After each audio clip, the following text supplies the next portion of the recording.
My name's Greg Ellison. I'm 60 years old, and until last winter, I thought I'd done all right as a father. I lost my wife, Anna, 5 years ago. Breast cancer. She passed just before Christmas. Since then, I've kept the holiday alive, not for me, but for the kids. Caroline, Jamie, and little Ben.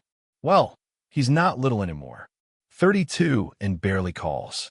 Last year, I planned a proper family Christmas. Turkey, crackers, the fireplace humming like it used to when Anna was still around. I even ordered her favorite sherry just to keep her memory in the room. Caroline canceled first. Said work had her on call. She's a dentist, mind you.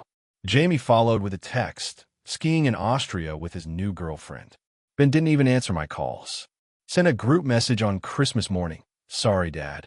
Just too much going on this year. Love you. I sat at a table set for 6.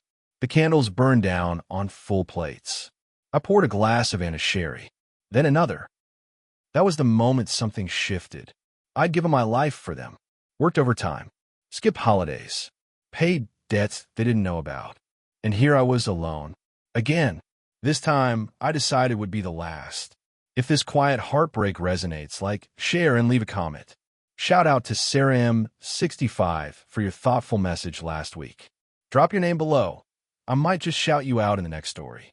Subscribe. You don't want to miss how Greg rewrites the story in his own name. The next morning was colder than usual. Snow dusted the hedgerows, and the kettle took longer than it should to boil. I walked past the untouched presents. I'd wrapped them myself, paper with robins on it, like Anna used to choose. One for each child, and one each for their kids, my grandchildren. I'd remembered their hobbies, their sizes. I'd written little jokes on the tags. Now they just sat there, mocking me with silence. I didn't cry, but something in my chest sagged like an old beam under snow. Later that day, Caroline posted pictures from a spa on Facebook. Jamie's girlfriend shared a boomerang of them toasting Prosecco in the Alps. Ben, the one I thought might at least feel guilty, shared a meme about surviving Christmas with family. None of them even called. It wasn't about the day. It was about what it meant. About how little they now saw me. About how invisible I'd become unless they needed money, advice, or a roof over their heads. I sat in Anna's chair, clutched the old wooden armrest where her fingers used to drum. And for the first time since she died, I spoke aloud to her. You were right, I said. We gave them everything, and they forgot the cost. I looked at our old wool on the bookshelf. Yellowed, untouched since 2009. It was time to rewrite more than the holiday plans. It was time to change the legacy. I waited until the new year. Let the snow melt, let the ache settle. Then I called Mark, my solicitor in Skipton. He handled Anna's will when she passed. Good man. Quiet eyes. No judgment. I want to revise my estate, I told him. Remove my children. He didn't flinch, just nodded and asked if I was certain. I was. Not out of bitterness, but clarity. I told him I wanted every penny, the house, the savings, the old railway pension, to go to something that mattered. And had always supported a charity that built schools in rural Africa. She'd send letters, get photos from the children. She used to say, if we can't give our kids gratitude, maybe we can give it to someone else's. I found a charity again. Same name, same founder. They remembered Anna. Told me a school in northern Malawi was falling apart. Roof caving in, no running water. Said 60,000 pounds could rebuild it entirely. So that's what I did.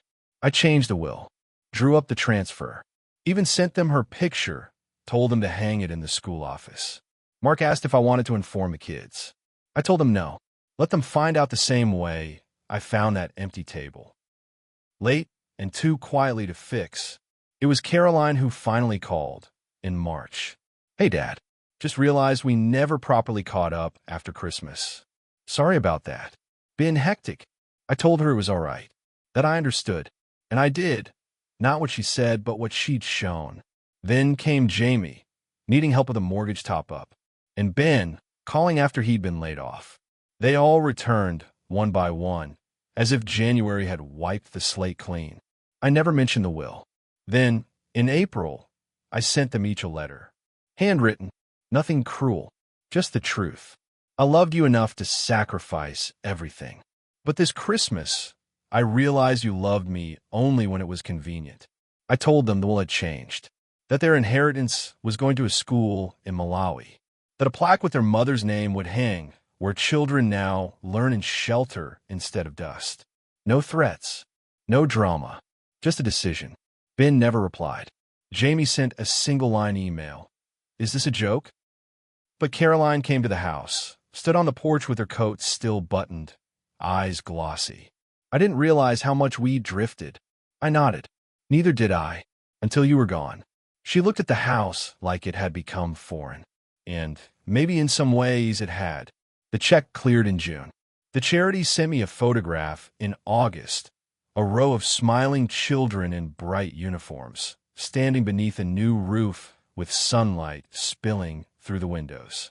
Above the door, a wooden sign read, "The Anna Ellison Learning Center." I printed the photo and framed it above our fireplace. Not out of pride, but peace. Something Anna and I'd built now stood where the world needed it most. Not in bank accounts gathering dust, not in the hands of children who forgot the meaning of presents. I'm not angry anymore. I still love my children in that deep, permanent way only a parent can.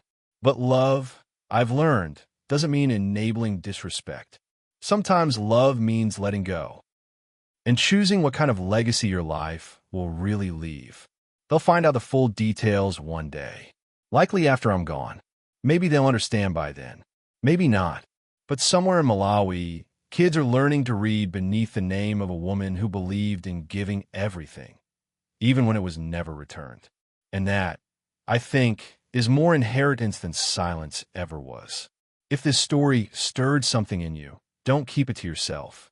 Like, share, and leave a comment if you've known the weight of quiet disappointment or the strength it takes to love with boundaries. Thank you for walking through Greg's journey. Until the next untold story, stay grounded, stay strong.